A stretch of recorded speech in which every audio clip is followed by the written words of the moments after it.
ইবলিশ অভিশপ্ত শয়তানের নাম। এই ইবলিশ শব্দটি পবিত্র কোরআন শরীফে ৯টি সূরায় মোট ১১ বার উল্লেখিত হয়েছে।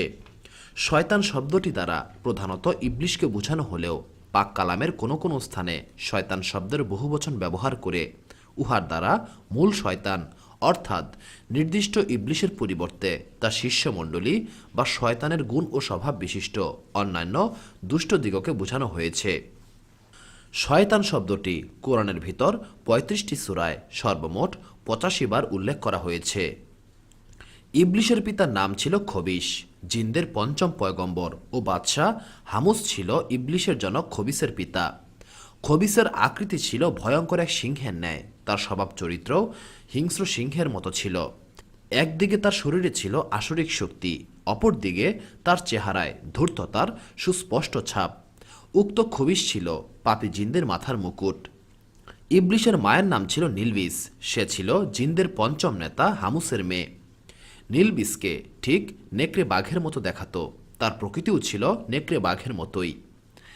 ইবলিসের পিতা খবিশের শারবুক নামে সর্বশাস্ত্রে অভিজ্ঞ ও সর্ববিদ্যায় পারদর্শী একজন বন্ধু ছিল। খবিশ স্বীয় পুত্র ইবলিশের শিক্ষা দীক্ষার ভার তার বন্ধু শারবুকের হাতে অর্পণ করল।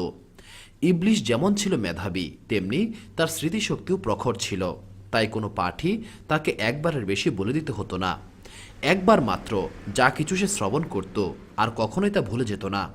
এই কারণে ওস্তাদ শারবুকের মনে ইবলিশ সম্পর্কে উচ্চ ধারণা জন্মেছিল।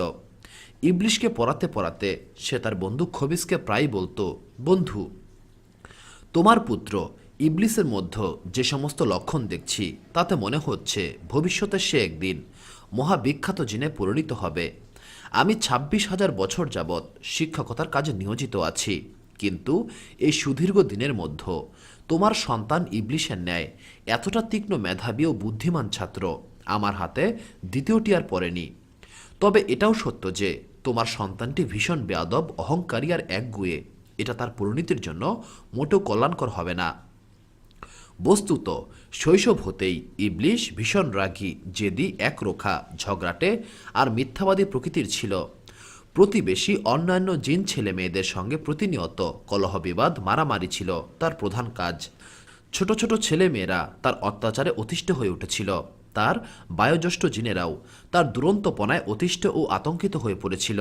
এই কারণে যে না জানি তার যেরূপ স্বভাব, তাতে সে কখন কাকে মেরে ফেলে না কি করে তা বলা মুশকিল। বিশেষ করে বিপুল প্রভাব ও ক্ষমতার অধিকারী খবিসের পুত্র ইবলিশকে কিছু বলতে যাওয়াটাও ছিল সাধারণ জিনদের জন্য বিপজ্জনক। কেউই তাকে কিছু বলতে সাহস পেত না।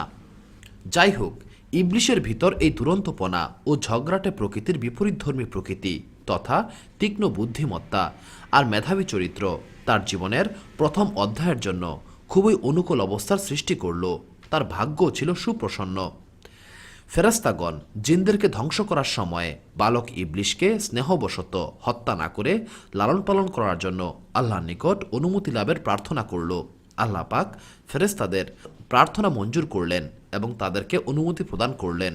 ফেরেশতাগণ তদানুসারে ইবলিশকে প্রথম আসমানে এনে নিজেদের প্রকৃতি, নিজেদের স্বভাব অনুসারে আল্লাহ তাআলার ইবাদত বন্দেগী নিয়ম কানুন শিক্ষাদান করলেন। ইবলিশ স্বীয় প্রতিভা বলে অনায়াসেই শিক্ষা লাভ করে দীর্ঘ ১,০০০ বছর প্রথম আসমানে আল্লাহ পাকের ইবাদত করল। প্রথম আসমানের ফেরেশতারা তার ইবাদতের ধারা ও একাগ্রতা দর্শনে অবাক হয়ে গেল এবং বলাবলি করতে লাগলেন যে আমরা ফেরেশতা জাতি শুধুমাত্র আল্লাহ তাআলার ইবাদতের জন্যই সৃষ্টি হয়েছি। ইবাদত ব্যতীত অপর কিছু করার আমাদের উপর আদেশ নেই। একমাত্র ইবাদত, আমাদের শিক্ষা দীক্ষা ও ধ্যান ধারণার সব কিছু, উহাই আমাদের একমাত্র কর্ম। তবু কি আশ্চর্য, আমরা ইবলিশের ইবাদতের তুলনায় নিজেদেরকে মোটেই ইবাদতকারী বলতে পারি না। আমরা আমাদের মধ্যে কাউকে কখনো এমন ধারায় এতটা নিবিড়ভাবে ইবাদত করতে দেখিনি।